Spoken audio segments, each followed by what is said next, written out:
New season, but the same faces are right here. What's up, everybody? This is the CLNS Media Network's New England Patriots Postgame Show. Marvin is on to my right, your left. I'm Mike Molyneaux, and we are back yet again for another Patriots season, holding down the postgame show right here.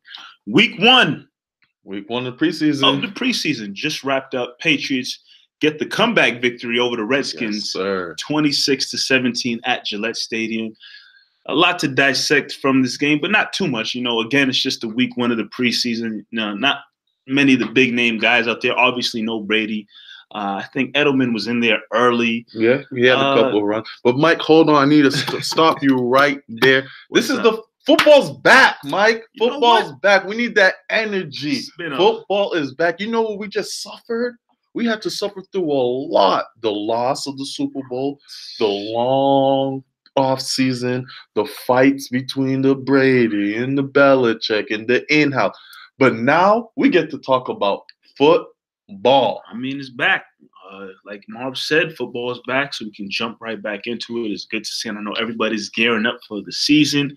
If you're like us and get involved in fantasy sports, you're gearing up, keep your eyes on which players you're checking out to see who your team might want to draft, whatever the case may be. But yeah, football's back. So again, preseason, week one against the Redskins. Again, on offense, you weren't expecting to see too many big games. Like I said, Brady wasn't out there. I think Edelman maybe played a series or two. He was in there for, I think, 16 snaps. Okay. 16 snaps. No Eric Decker, the new veteran signee on wide receiver. But on defense, though, you had a couple faces in there that showed up. Hightower's back finally. Derek Rivers is also back there. You saw some of the stars in Gilmore. You saw You saw a lot of starters out there. You got to see Danny Shelton, the defensive tackle that you got from Cleveland. He got to play. He looked pretty impressive out there as well. He had a fumble recovery. So the defense was out there for a while. They didn't look too hot, though, Mike. Yeah, it was rough to start the game. It just looked like Colt McCoy was having his way with the Patriots defense and especially the secondary, just finding guys down the field. He finished the game, or at least the time he was in the game, 13 of 18 for 189 yards, 2 touchdown passes. So obviously, if he played all 4 quarters, those stats could have, ballooned up a lot. You're sugarcoated, Mike. You're sugarcoated. He dissected the Patriots defense, specifically Stephon Gilmore. Stephon Gilmore, we heard all training camp. He's had a great camp. He's clearly the best defender out there, but he got exposed. He got exposed in this game. Starting off early, he led off two big catches and a TD, I believe, if I'm not mistaken. I'll go back and look at that. But Gilmore didn't look good. Colt McCoy was killing them. The outside didn't look good either. You had when I mean the outside, meant like the linebackers. Kyle Van Noy. We saw him get beat badly by, I believe, Geis when he was playing at the time. He played well, then he got hurt running back for the Washington Redskins.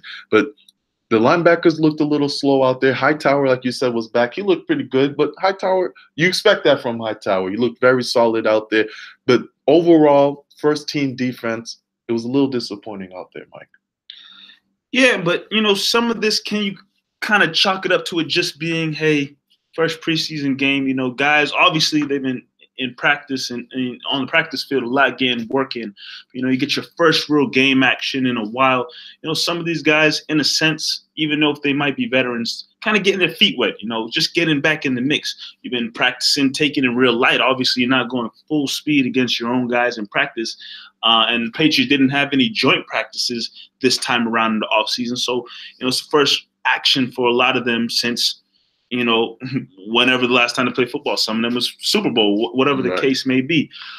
So, yeah, seeing guys like Van Noy and Gilmore get dusted, hopefully that's not a reoccurring thing with these guys. But I think over time, with a lot of these veteran players especially, you can expect them to get better as the preseason continues and you start rolling around into week one of the regular season. So you mentioned how there weren't any joint practices, which is another reason why I believe, that a lot of starters played for a long time. A lot of guys played far into the second quarter. Chris Hogan. And who?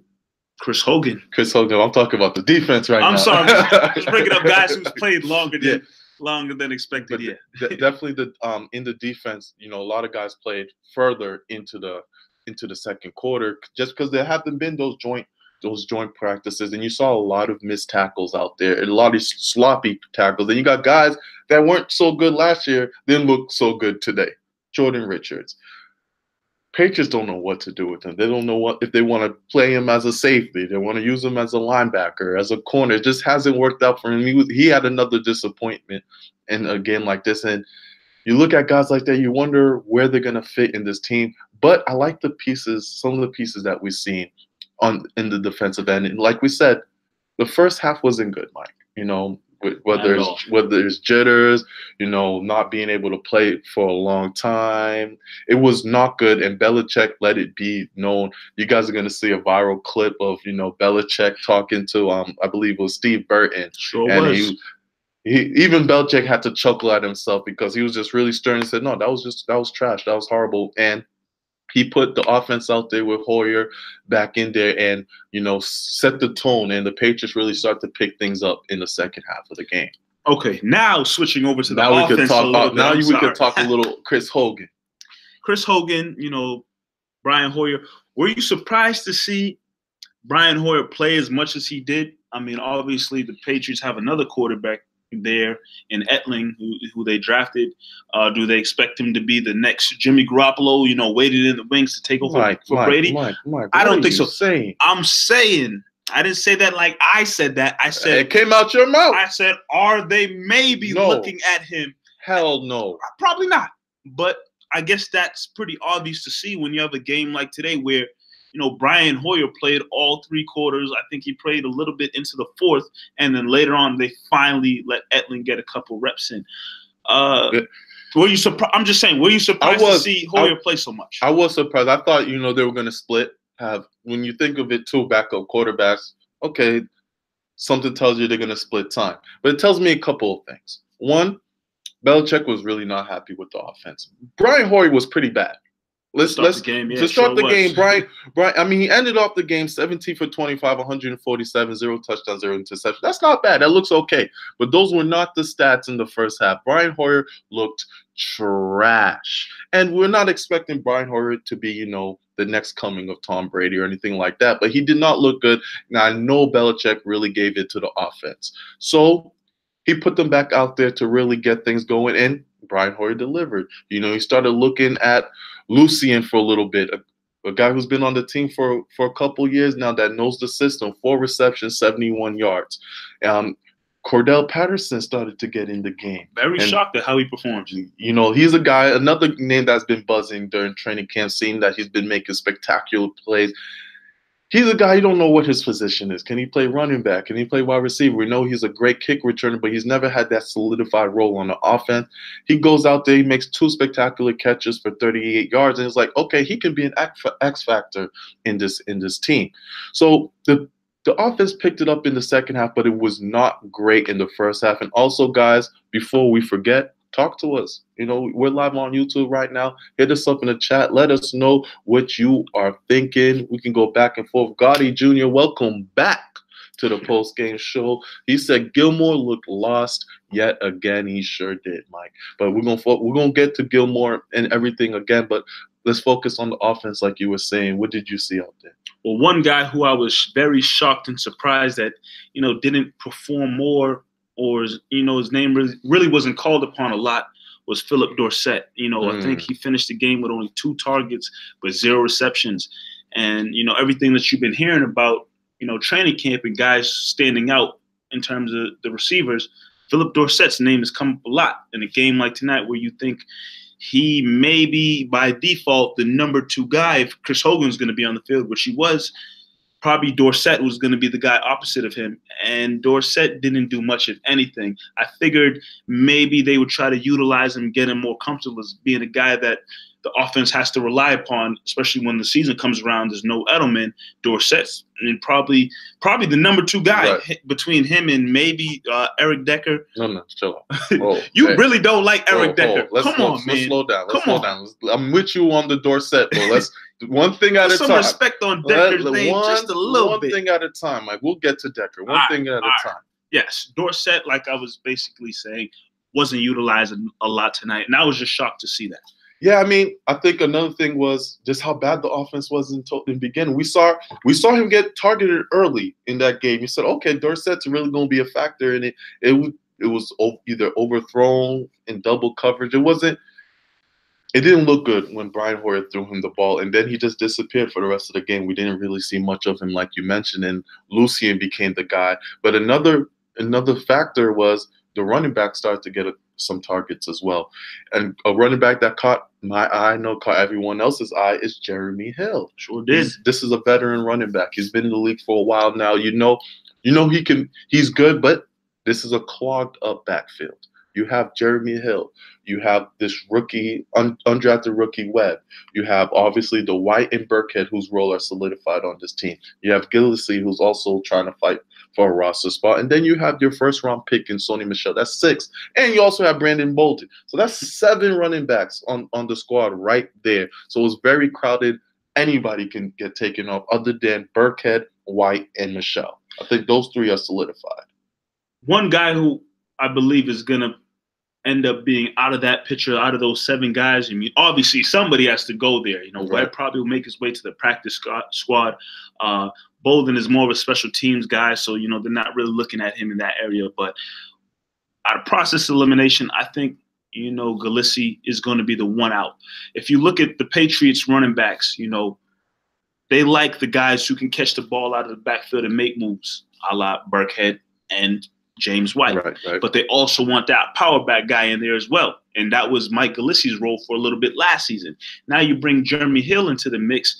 These are 2 guys. Jeremy Hill's Mike Gillislee and Jeremy Hill are not small guys. I think Gillislee's 6'1", 6'2". Gillislee's 5'11". 5'11". I'm sorry. Jeremy Hill is about 6'1", 6'2", 230 or something like that. They want that power back that can kind of push through the lines and maybe punch it into the end zone on first, second, and goal. So I think honestly it's between one or the other. And if they're going round by round like it's a boxing match, I think Jeremy Hill definitely got the first round tonight. Gillislee, he wasn't all bad, but Jeremy Hill just was a couple steps above Gillislee tonight. And, obviously there's more preseason games to come. There's a lot more practices coming up, so they'll continue to battle. But if you're just going off of what you saw tonight, Jeremy Hill has a leg up on Gillislee right now. This is Jeremy Hill, who's a starting running back in this league. This is a guy who Bengals put in work. Gillislee's always been a backup for his career. Jeremy Hill right now has a step ahead of Gillislee in my eyes, and he looked really good out there running the ball, and he had a couple of catches as well, I believe, if I'm correct here. Yeah. Hill, 2 catches for 14 yards. So this is a guy power back, but who can also catch. And Gillislee, one thing he can't do is he wasn't a guy you was going to throw the ball to out in the backfield. We got a couple of comments on Mike. Stefan said, I was rooting for Lucien last go around. Now I hope he makes the team. Lucien's he's going to be an X factor. He looked good. My only issue with him is his route running is funny money. There was a play there that they showed where Hoyer tried to throw him the ball, and he rounded out his route instead of really cut into the ball. So he needs to work on his route running. This was a 7th-round pick, I believe, when he came out with Mitchell. He looked good today. Today was a good step for him. We'll see how it continues. Yeah, obviously, again, when you looked at the Patriots depth chart of wide receiver coming into training camp, there's a lot of names there, a lot of names. Now Mitchell's out the picture, unfortunately. Jordan Matthews couldn't stick around due to injuries. So there's some space there. And obviously, like you just mentioned, Lucien came out the same year as Mitchell. So Lucien from the sidelines, from practice squad, got to see Mitchell getting all these opportunities. Guy who was a rookie the same year as him, being able to be an X factor in certain games, and especially in the Super Bowl. Right. You know, unfortunately, Mitchell's out the picture now. Man, Unfortunately, that hurts, man. He had a lot of potential. Mitchell was my guy from the jump. A lot of potential. It really hurts to see him go. But obviously now Lucien can maybe see that and say, hey, you know, maybe my third year in, this is probably my time to step up. And again, the wide receiver depth chart it's pretty crowded right now. Obviously, Edelman will be back in 4 weeks, but between Edelman, Decker, who most likely will stick around, Chris Hogan, Dorsett, Cordell Patterson, if he's maybe going to be taking snaps at wide receiver, Lucien trying to get into it's a lot of guys there. But if Lucien can continue to perform like he did in tonight's preseason game, you know, you can't deny him opportunities like you gave Mitchell, you know, his first year in the league. So a question you asked me earlier, talking about Hoyer and Etling, I want to throw back at you. You know, I mentioned how I brought up one reason why, you know, Hoyer played so long is because, you know, Belichick wanted to really wanted him to go out there and prove what this offense is made of. Another reason is Etling's just not a good quarterback. I just don't think he's a good quarterback. I don't even think he's going to be in the 53-man roster when it's all said and done. One, because it doesn't make sense to hold 3 quarterbacks, especially if Hoyer's healthy, you know, put him in the practice squad and whatnot. But I don't think he's good. What's your take on Etling and why he didn't play as much in the first preseason game? This is a rookie you drafted. I honestly believe that coming out of halftime, Belichick was just pissed at the fact that, you know, your veteran backup quarterback in Brian Hoyer stunk up the place in the first half. And, you know, you have the guys out there. You have some starters out there with him. Hogan was out there. Edelman was out there for a little bit. You have some starters out there, and they literally could not do anything in that first half. Although I think they purposely didn't throw the ball to Hogan and Edelman. I think they were just trying to get, you know, have them run routes and get. It's true, but at the same time, regardless, if you're on the field, you're on the field. You're going to be involved somehow, somewhere in offense. And totally, they didn't do anything. And obviously, I think we both kind of feel like Belichick went into the locker room and laid into them, letting guys know, like, hey, we've been putting in a lot of work all training camp not to come out here and play like this in the first game against the Redskins. We got to perform better like that. Etling, you're going to get your time, but you know, Hoyer, if you're going to be the backup, because in all honesty, everybody loves Brady. He's the greatest of all time, whatever the case may be. One hit knocks Brady. All it takes is one wrong hit, and Brady's out the picture. And right now, Hoyer's that guy to step up. If that happens, you know, knock on wood that doesn't, but Hoyer's that next man up if there's no Brady. So you want to see Hoyer come out there.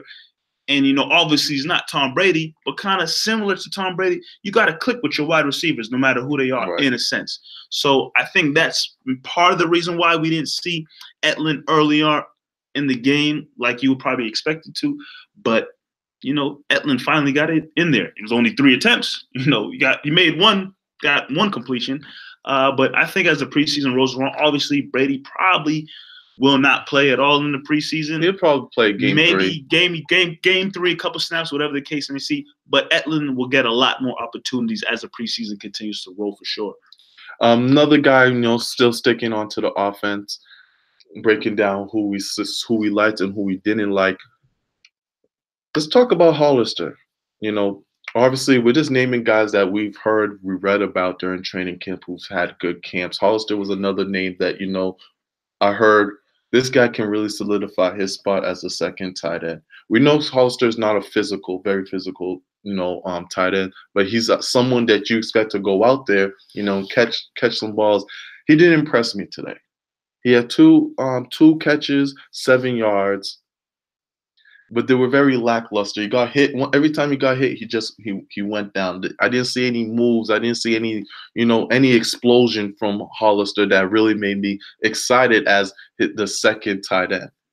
So that position is still up for grabs. We saw a guy in Izzo, tight end Izzo, who had 3 receptions, 15 yards. He didn't look too bad. And my X factor is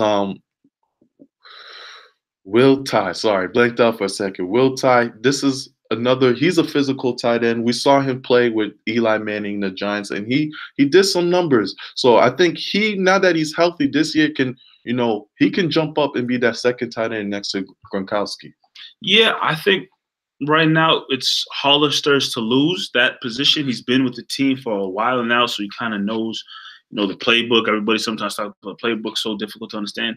He's been around for a while, so he kind of knows the ins and outs a little bit better than, Will Ty or Izzo. Well, that's his name, right? Izzo, the other tight end. So, yeah, I think Hollister is his opportunity to lose. If he has performances like tonight where, he didn't really take the bull by the horn and run away with being the starting tight end tonight, I think, again, similar to other guys, as the preseason rolls around, he'll get more opportunities. But if, Will Ty is going to step up and other guys, somewhat a veteran in the league, do you go with who's been around the team more, or do you go with a guy who's shown more promise, somewhat of a veteran, and maybe a little more trustworthy? It's another position battle, to be honest. Right. Who's that number 2 guy next to Rob Gronkowski when the regular season starts?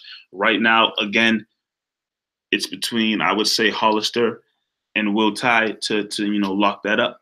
So, a couple of things to look at, like we've been saying. We're going to look at these quarterbacks, see if Etling gets more time to shine. The running back situation, because it's clogged up as we can tell. And tight ends. Tight ends another thing here. And going back to defense, because we forgot one person to speak about here. J.C. Jackson. I bet, Mike, the hype train. Woo, I've been hearing the hype about this man, J.C. Jackson. He's been making moves during training camp and catching a lot of eyes, and he got on the field quite early. I might call J.C. Jackson Comanche. Whoa. Comanche. You know why? He looked like Comanche from Luke Cage. No lie, he kind of looked like Comanche. If you've never seen Luke Cage and don't know the Comanche character, look up that guy and you'll see what I'm talking about. But continue. I'm sorry. No problem. That's a good one. J.C. Jackson. He didn't look good. Nah. He didn't look good. He let up a lot of catches his way, and he looked kind of lost out there in the secondary. First game out there, this is not a big name, undrafted. Goes out there and a lot of hype in his name. He got exposed a little bit. The whole secondary did. So it's not just to pick on this J.C. Jackson guy. The whole secondary did not look good. A guy who did look good in the secondary is Patrick Chung. He's probably the best tackler on this team. Absolutely. So solidified. He's always there. He was timely, made the right plays at the right time. So Chung, when healthy, and he usually is healthy. It sucks that he got hurt at the end of the season last year, but Chung's looking good out there. And tackles, Patriots' problem last year, which hasn't really been a problem for them in general, but last year was a big problem. Missed tackles. And so Chung setting the tone. Today we saw a lot of missed tackles, but preseason 1, we're not going to go crazy. Agreed. Again, like he just said, preseason game 1, some guys getting their feet back into the water, some guys getting comfortable, some rookies, first-year players, whatever the case may be, probably shaking out the jitters, just a little bit of being on a football field, playing an actual game. Some of those guys are donning the Patriots jersey for real for the first time. A lot of nervousness can probably come with that, but as it continues to roll around, they move towards the next preseason game. They have another week of practice. You would expect guys to get a little more comfortable, maybe get a better sense of the game flow and how Belichick and the other coaches want things to be done in game action, whatever the case may be. We'll be watching for sure. Anything else you want to add about the game? One last storyline that has nothing to do with the game, actually, is Bill Belichick. He's been a little different this offseason. It's been noted that he's been a little relaxed. He's been a little chill. We seen some videos, of Wynn catching the punt return, defense playing offense and the offense playing as defensive play. He's been a little chill, giving them off days here and there. So there hasn't been, a lot of practices as usual. Is this Belichick understanding, okay, somewhere along the line I lost my team last year. Somewhere along the line there was definitely something wrong, and now I need to, get these guys back. Is he being too loose? Is he changing his ways, or is he adapting? I think it's adaptation. These guys, Belichick, the organization, they have their stuff, and when I say stuff, I mean their regiment, how they want things done. That's set in stone. Once you step into the Patriots organization, the locker room, whatever the case may be, it's like X, Y, and Z, how they want it done. So those times, those glimpses where Belichick is, taking his foot off the gas foot a little bit in offense versus defense and whatever, switching it up, having them have off days, players are probably taking, some of the new players are probably taking back like, oh, we can have this little bit of fun. Right. I know how Coach Belichick want things done, but, okay, we can have a little bit of fun and do that. Well, the guys who've been around and seen this for a while, they're probably just like, oh, okay, now we can maybe do a little bit of something that we didn't get to do, have a little bit of fun. But they already have the Patriots way instilled in them easily. It's already like clockwork for them. So I think it's adapting to the times. Obviously, I don't think by him doing this, it's going to be, the next storylines, Belichick has become too laid back and they're having too much fun, so they're not locked in. I think the way Brady, Belichick, this coaching staff that's been around for a while now, they know how to get things done, have those guys lock in when need be. But there's nothing wrong with some fun as well at your place of employment. So I think they're just adapting to the times and just making sure that get work done, but still have some fun. All right, I like it. I like it a lot, Mike. We're going to wind down here in this preseason first game. But before we go, Mike, there's something we always do at the end of the show. It's the stars and sories of the game. And it's pretty simple. We're just going to do one star, one sorry, get us out of here. But, Mike, let's explain to them what the stars and sories is. Stars and sories, if you're a star of the game, pretty simple. You had an excellent game, great performance, made a great play. Reasons why people can cheer you on. It's because you did something well or you played well. So that is a star of the game.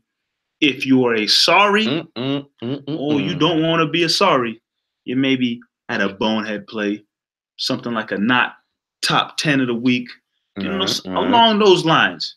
And if you're a sorry and you're on this show, we're going to let it be known, and you're going to get blown up right here between me and Marv and anybody else watching. So, yeah, let's kick it off with the stars. Do you have a star that you want to call out? I was impressed by Jeremy Hill. I was really impressed by Hill in this game. 11 carries, 51 yards, 2 receptions for 14 yards. I liked what I seen from him. He's taking advantage. Sony Michel's not there. He could be like a low-key sorry because, these running backs performed today. You had Webb, who also had a great game. So Jeremy Hill's going to be my star. I really liked he, especially in the first half where everything went wrong, could go wrong, and looked bad. Jeremy Hill was that bright star in the first half. So Jeremy Hill, he's going to be my star of the game.